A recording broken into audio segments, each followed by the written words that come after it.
आर्हत वाङ्मय में कहा गया है, न काम भोगा समयम उवेन्ति, नया विभोगा विगयम उवेन्ति, जे तप्पओशीय परिग्रहीय सोते सुमोहा विगयम उवे। आश्रय। हमारी दुनिया में 5 इंद्रियों के 5 विषय हैं, शब्द, रूप, गंध, रस और स्पर्श। 5 इंद्रियां, 5 विषय और 5 इंद्रियों के व्यापार। श्रोत्रेंद्रिय कान है, उसका विषय है शब्द। कान से शब्दों का ग्रहण किया जाता है और कान की प्रवृत्ति, व्यापार यानी प्रवृत्ति है सुनना। श्रोत्रेंद्रिय इंद्रिय हो गई, उसका विषय है शब्द और श्रोत्रेंद्रिय की प्रवृत्ति है सुनना। तो श्रोत्रेंद्रिय के द्वारा शब्द का ग्रहण किया जाता है, सुनने के द्वारा। दूसरी इंद्रिय है चक्षुर इंद्रिय, आंख।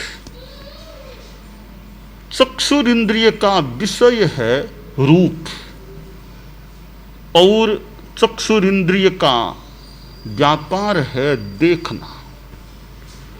चक्षुर इंद्रिय के द्वारा देखने के माध्यम से रूप का ग्रहण किया जाता है, रूप का ज्ञान प्राप्त किया जाता है। तीसरी इंद्रिय है घ्राणेन्द्रिय, नासिका, जिससे गंध ग्रहण की जाती है, उसका विषय है गंध और व्यापार प्रवृत्ति है सूंघना।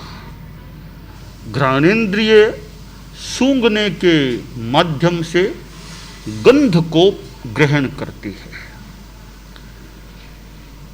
चौथी इंद्रिय है रसनेन्द्रिय, जिह्वा और रसनेन्द्रिय का विषय है रस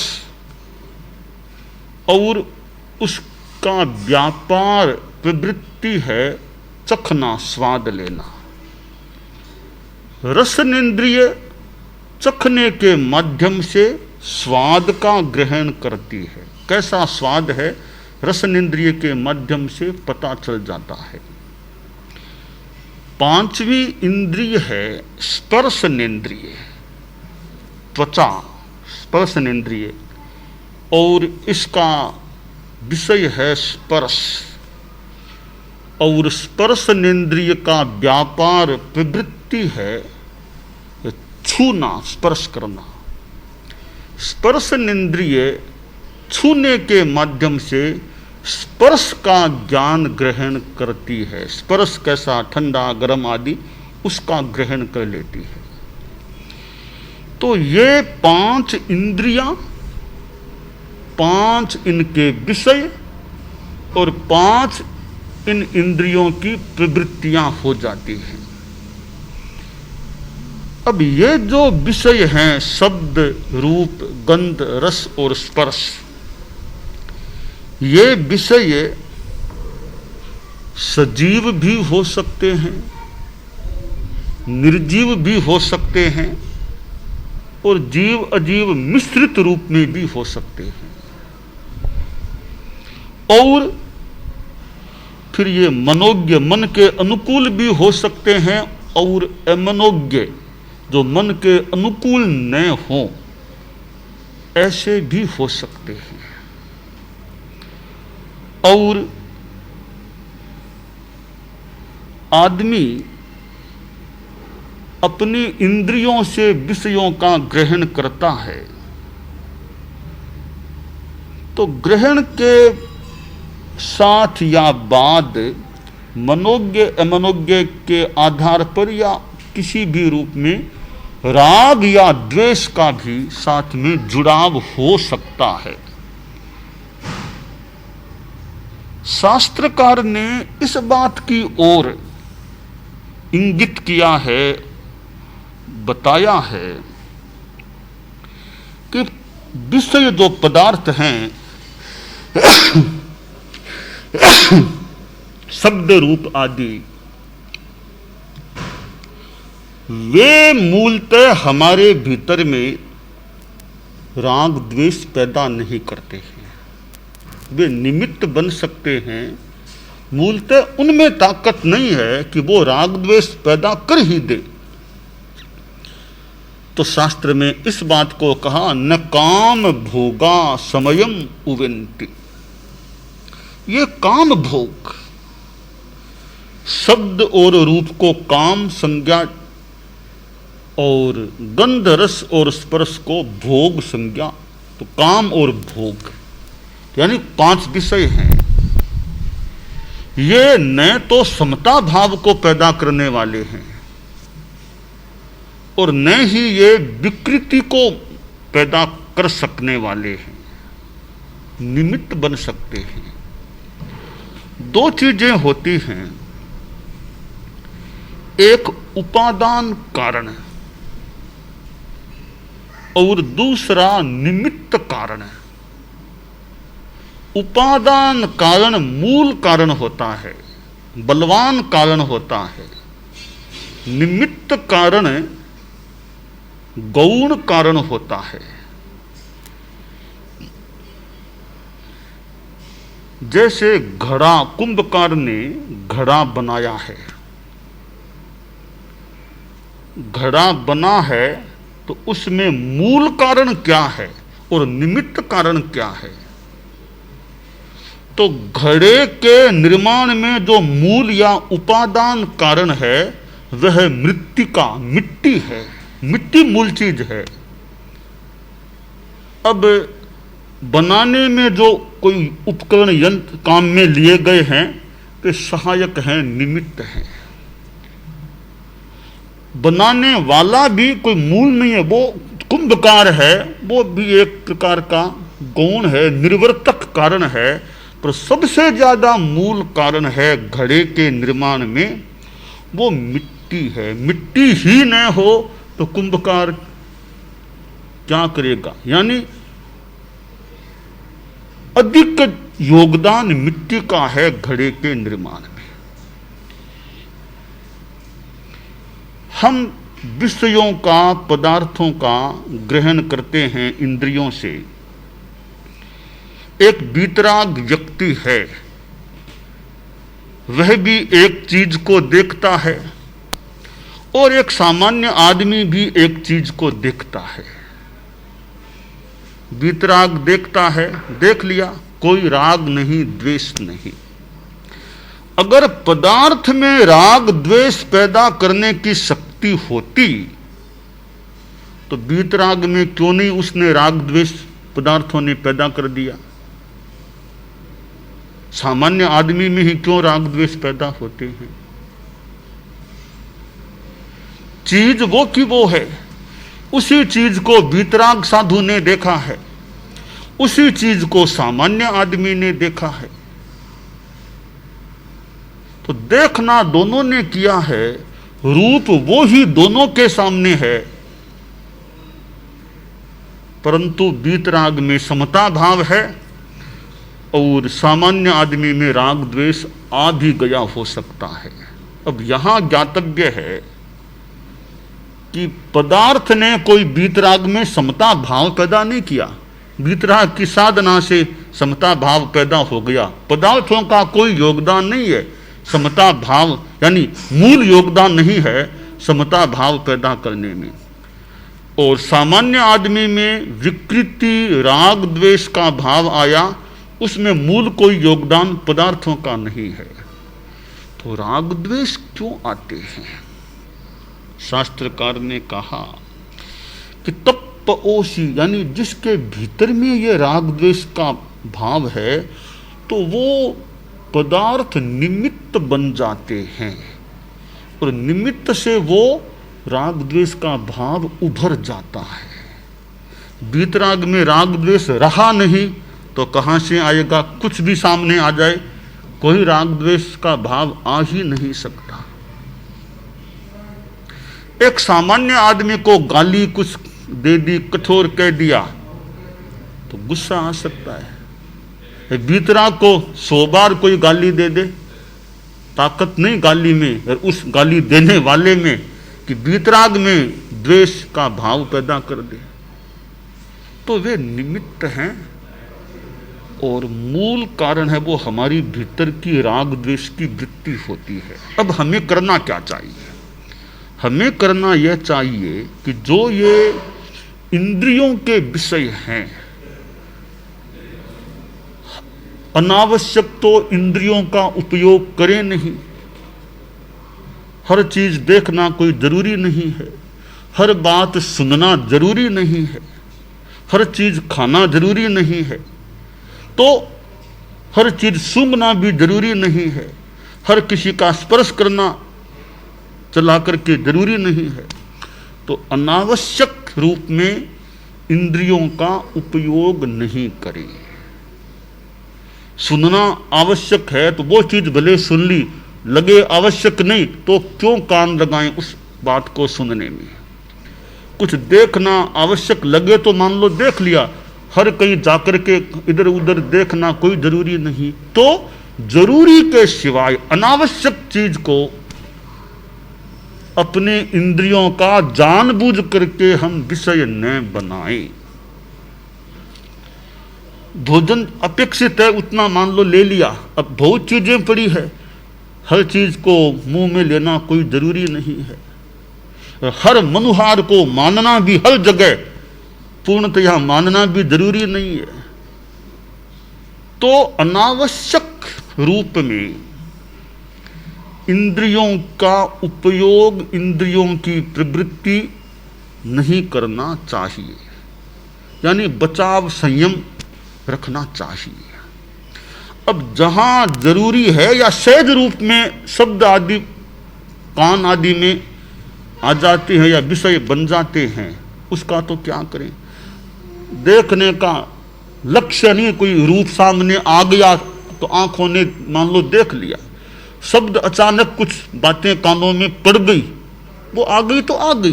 अब क्या करें कि जो सहज रूप में शब्द आदि इंद्रियों के विषय बन जाएं, या कुछ चलाकर भी देखना सुनना आदि हो, तो वहां प्रयास यह करें कि राग द्वेष का भाव न आए, ऐसा प्रयास करें, अभ्यास करें।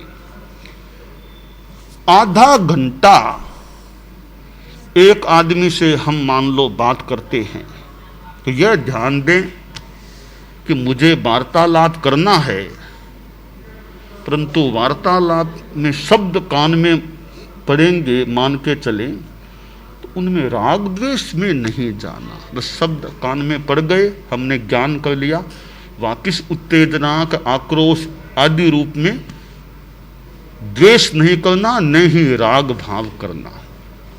यह अभ्यास समता की साधना है। कुछ चीजें देखने को मिली तो मान लो देखना था या देखने में आ गई, देख लिया, चक्षु इंद्रिय का विषय बन गया। अब देखने में भी यह लक्ष्य रखें, बस जान लिया, देख लिया, राग द्वेष का भाव नहीं करना। तो ऐसा लक्ष्य हो, हम समता की दिशा में आगे बढ़ सकते हैं। गंध नाक में आ गई, ठीक, जान लिया, न राग न द्वेष। भोजन या खान पान के रूप में मुंह में चीज ली है, जानबूझ भी ली हो, जानबूझ ली हो अपेक्षावश, तो ठीक है, शरीर के लिए मैं ले रहा हूं, परंतु राग नहीं, द्वेष नहीं। भोजन में मान लो बहुत अनुकूल चीज भी आ गई तो ठीक है, अपेक्षा है, ले ली, उसमें आकर्षण है और ये बहुत फिर प्रशंसा करना, भोजन करते करते बहुत बढ़िया बहुत बढ़िया, ऐसे राग प्रियता का भाव का प्रयोग नहीं करना चाहिए। मान लो भोजन में कुछ अनुकूल चीज नहीं आई है, कुछ प्रतिकूल आ गई है, तो गुस्सा नहीं, निंदा नहीं, शांति समता रखो। ठीक है, नहीं खाना है तो भले न खाएं, कोई छोड़ दे न खाएं, तो द्वेष नहीं, निंदा नहीं, आक्रोश नहीं, शांति रखनी चाहिए। यह समता शांति, समता शांति हम अभ्यास करें तो इस दिशा में हम आगे बढ़ सकते हैं। तो धर्म का महत्वपूर्ण एक तत्व है समता रखो, समता, शांति रखो। शांति, न भय न राग द्वेष। हालांकि सामान्य लोग हैं तो पूर्णतया समता न भी रह सके, अभ्यास जितनी रखी जा सके उतना रखने का प्रयास करें, और कुछ समय चेतना को, मन को निर्देश दें, प्रयोग करें, ध्यान आदि करें भी मेरा राग द्वेष का भाव शांत हो। परम पूज्य आचार्य तुलसी और परम पूज्य आचार्य महाप्रज्ञ प्रेक्षा ध्यान की बात करते बताते, प्रयोग भी कराते आचार्य श्री महाप्रज्ञ जी। अब प्रेक्षा ध्यान में भी यह बात आती है कि न प्रियता का भाव न अप्रियता का भाव, शरीर की स्थिरता शिथिलता, और फिर दीर्घ श्वास प्रेक्षा, शरीर प्रेक्षा, अंतर यात्रा आदि आदि प्रयोग। शरीर के अवयवों को देखें तो शरीर में जो हो रहा है स्पंदन, कंपन, बस उसको देख लिया। कहीं खुजली है, कहीं दर्द भी शरीर में है, राग नहीं, द्वेष नहीं, भय नहीं, उद्वेलन नहीं, उद्विग्नता नहीं, समता शांति, न प्रियता न अप्रियता का भाव। अब यह समता की साधना है। तो समता की साधना आत्म कल्याण का तत्व है, और व्यवहार में भी शांति रहती है। परिवार में, घर में आप हैं, कई तरह की बातें हो सकती हैं, बस शांति रखो, समता रखो। आक्रोश उत्तेजना में झटपट मत आओ, धैर्य से सुनना, धैर्य से सुन लो, शांति से सुन लो। तत्काल प्रतिक्रिया आवश्यक न लगे मत करो, बस सुन लो, बस मौका आने पर कभी बताना बता दिया। आक्रोश न हम न करें, जिस समूह में रहें तो शांति समता धैर्यशीलता, बस यह शांति समता जीवन शैली का बढ़िया सूत्र है। अपना अच्छा काम करें, जो भी घटना आदि घटे सामने आए शांति रखें, समता रखें। और अभय का भाव, वर्तमान में यह कोरोना वायरस कोविड-19 से कुछ स्थिति जो सामने आई है, बस उसमें भी अभय का भाव हमारा जितना रह सके, पुष्ट रख सके, अभय रहो। सावधानी रखी जा सकती है, सावधानी अपेक्षित भी होती है, तो अभय का भाव भी रहे।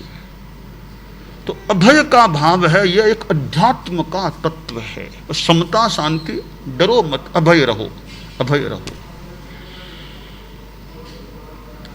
तो शास्त्रकार ने यह समता का संदेश दिया है। जहां विषमता है, राग द्वेष है, आत्मा के लिए भी कठिनाई, और व्यवहार में भी, जीवन में भी, परिवार आदि आदि समूहों में भी कठिनाई पैदा हो सकती है।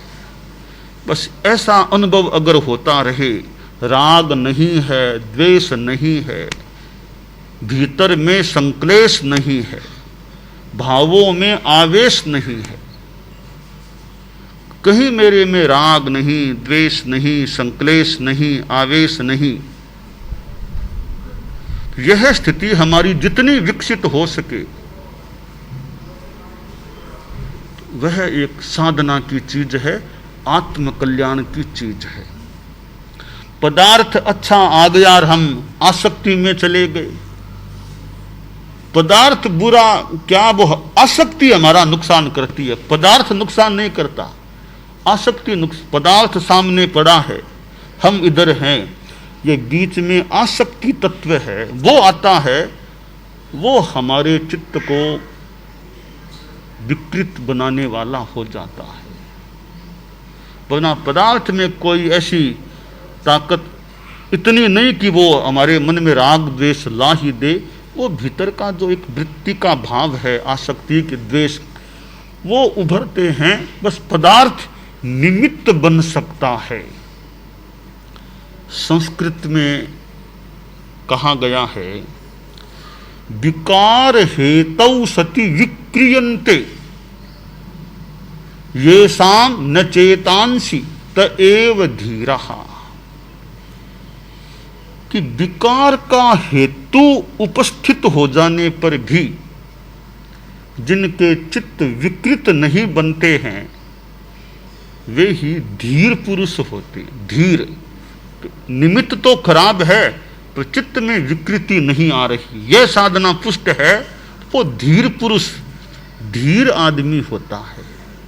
सामने वाला गालियां बोल रहा है तो हेतु निमित्त तो है गुस्सा आने का, इतनी गालियां दे रहा है, अपशब्द बोल रहा है, परंतु इधर वाला आदमी मानो शांत है, कोई गुस्सा नहीं, आक्रोश नहीं। गुस्सा क्या करना है? जो वो बोल रहा है वे बातें सही हैं क्या? कि सही तो नहीं है, उसकी बातें तो बिल्कुल गलत है। तो गलत बातें हैं तो मैं क्यों गुस्सा करूं? वो अज्ञानी होगा, जो भी आदमी है गलत बातें बोल रहा है, तो गलत बातों के लिए मैं गुस्सा क्यों करूं? वो जाने, मैं उनकी उसकी बातों को दिमाग में स्थान ज्यादा दूं नहीं, बस सुन लिया, छोड़ो, क्यों गुस्सा करना? और लगे भी उसकी बातों में दम है, खम है, उसकी बातें सही है। मेरे बारे में जो वो अपशब्द या जो भी बातें कह रहा है, वो चीजें, वो गलतियां, वो कमजोरियां मेरे में हैं, उसकी बातें है तो सही। तो अगर सही है तो मैं प्रयास करूं उन कमजोरियों को कम करूं, छोड़ूं, दूर करूं, मैं शिक्षा लूं। गुस्सा क्यों करूं? अच्छा, मुझे सहज में मेरी कमजोरियों की ओर इंगित किया जा रहा है, तो मैं अपना सुधार करूं, गुस्सा क्यों करूं? तो वो उसकी बातें गलत है तो भी गुस्सा क्यों, सही है तो भी गुस्सा क्यों? गलत है तो छोड़ो, उधर ज्यादा ध्यान ही मत दो। सही है तो उन कमजोरियों को मैं दूर करने का प्रयास करूं। तो गालियां कोई हमारे मन में आक्रोश पैदा कर दे, यह कोई जरूरी नहीं है। परम पूज्य आचार्य भिक्षु से किसी ने कह दिया कि वो लोग आप में अवगुण निकाल रहे थे। स्वामी जी ने कहा, अरे अवगुण तो निकालने के ही होते हैं। उन्होंने दूसरे अर्थ में बात को प्रस्तुति दे दी कि अवगुण तो निकालने के ही होते हैं। मान लो वो मेरे अवगुण निकाल रहे हैं, कुछ वो निकाल रहे हैं, कुछ मैं साधना तपस्या से निकाल रहा हूं, तो एक दिन सारे अवगुण मेरे दूर हो जाए। तो बात को थोड़े दूसरे अर्थ में ले लिया, यानी आक्रोश नहीं करना चाहिए। तो यह समता भाव, न आक्रोश न राग का भाव। बढ़िया से बढ़िया रूप चीज देख ली तो बढ़िया चीज है, तो राग नहीं, ठीक है, बढ़िया है तो है, मुझे राग नहीं करना है। ज्ञाता दृष्टा भाव, बस जान लिया, देख लिया, ज्ञान और दर्शन, शुद्ध ज्ञान और दर्शन, राग द्वेष नहीं। ऐसा हम समता का अभ्यास बढ़ाने का प्रयास करें तो यह हमारे लिए कल्याणकारी हो सकेगा। दानान शिष्ठम अभयपयाणम सच्चे सुया अनवज्जं वयन्ति तवे सुया उत्तम बंभचेरम लोगुत्तमे समणेनाय पुत्ते। अरहंता मंगलम सिद्धा मंगलम साहू मंगलम केवल्ली पन्नत्तो धम्मो मंगलम। अरहंता लोगुत्तमा सिद्धा लोगुत्तमा साहू लोगुत्तमा केवल्ली पन्नत्तो धम्मो लोगुत्तमो। अरहंते शरणं पवज्जामि सिद्धे शरणं पवज्जामि साहू शरणं पवज्जामि केवल्ली पन्नत्तं धम्मं शरणं पवज्जामि।